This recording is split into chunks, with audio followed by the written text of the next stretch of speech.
Yo, what is up, my Gladiator? Sam here, and we are back once again with another story time video. This story is slightly different because it's having to do with dreams and stuff. So I'm going to start it off by asking the question, have you guys ever wondered where monsters and ghosts and things of that sort kind of come from?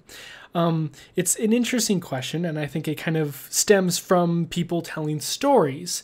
And where do people get those stories? Where somewhere along the way, someone had to have seen something, and then they would have had to interpret it as a monster or whatever.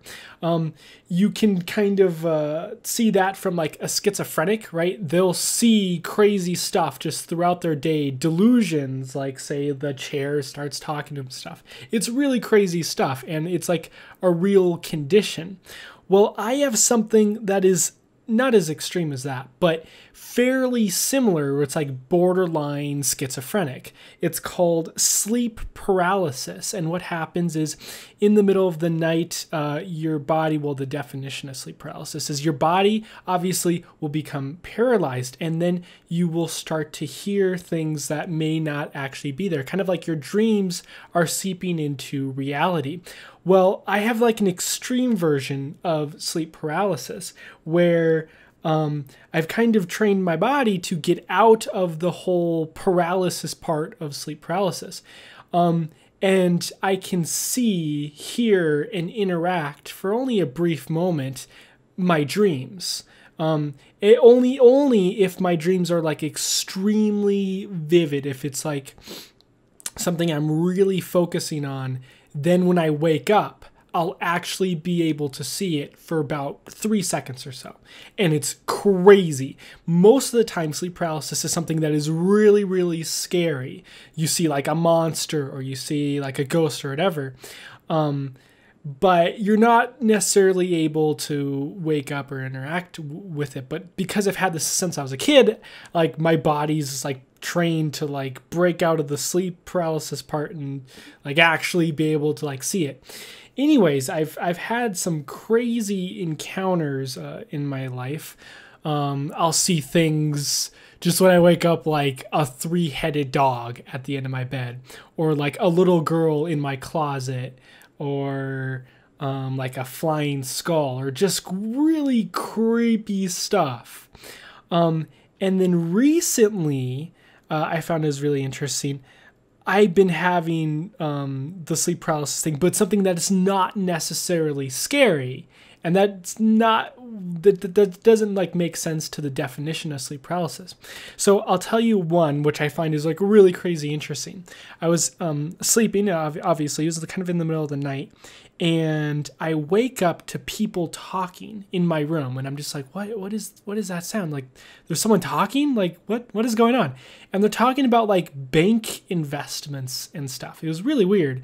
I wake up to see a table and 4 British people around the table with monocles, with top hats, with mustaches, and they're all like drinking tea and stuff, and they're talking about like their bank investments, and they're like, oh yes, it's a fine deal, oh good investment, old chap, and I'm just sitting there in my bed, and I see this, and I'm just like, what the heck? And I take my pillow, and I just chuck it at them, and then they of course vanish.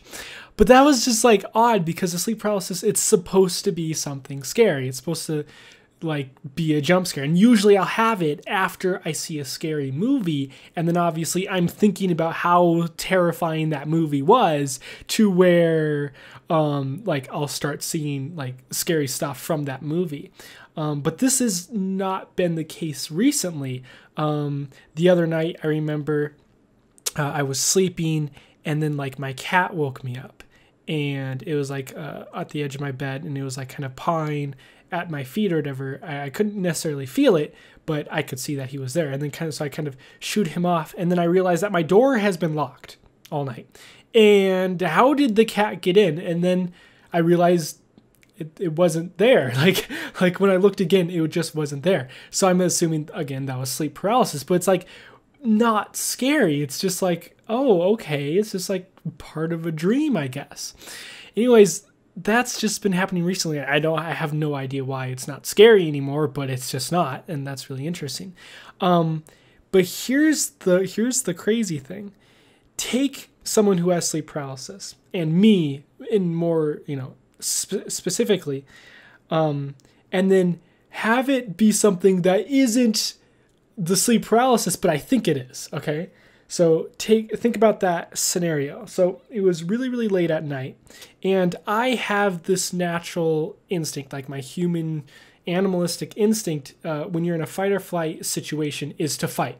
I just instantly go into fight mode. I don't know why.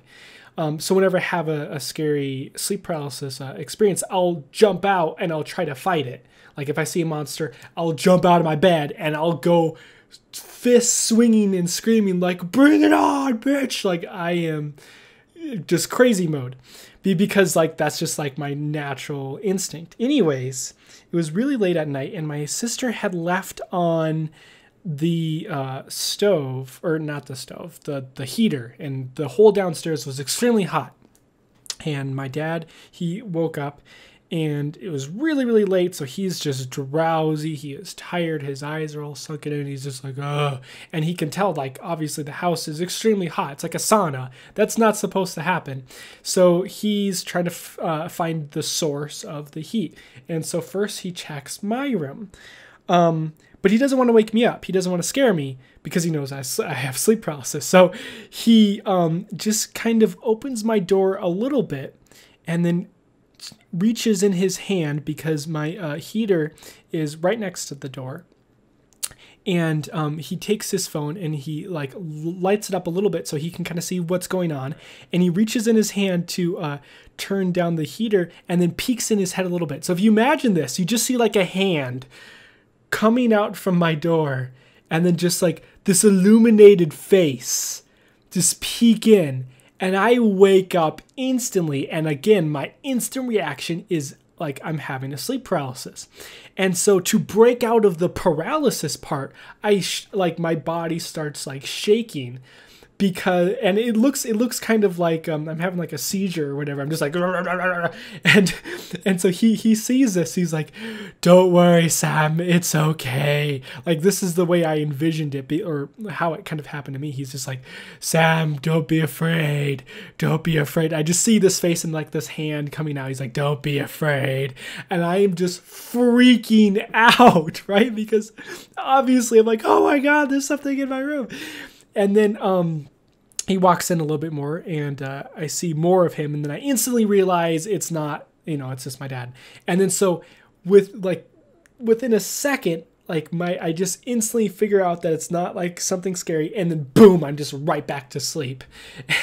And so the next morning, I wake up and he's like, so what happened last night? Did you remember anything? I'm like, oh yeah, I remember that. You like came into my room or whatever and tried to turn off my heater. And he was like, no, you were like freaking out and stuff. I'm like, huh, I don't know. I don't really remember like freaking out and having like a seizure or whatever, but I guess that's just like what my body naturally does to break the paralysis. So apparently it looks hysterical. I'm just like freaking out in my bed. Yeah, so I guess the moral of the story is if I'm ever at a slumber party, don't try to scare me in the middle of the night, because I'll freak out. Yeah, that's the moral of the story. Anyways, I hope you guys enjoyed. If so, hit up with like, and I'll see you guys in the next Storytime video. Goodbye.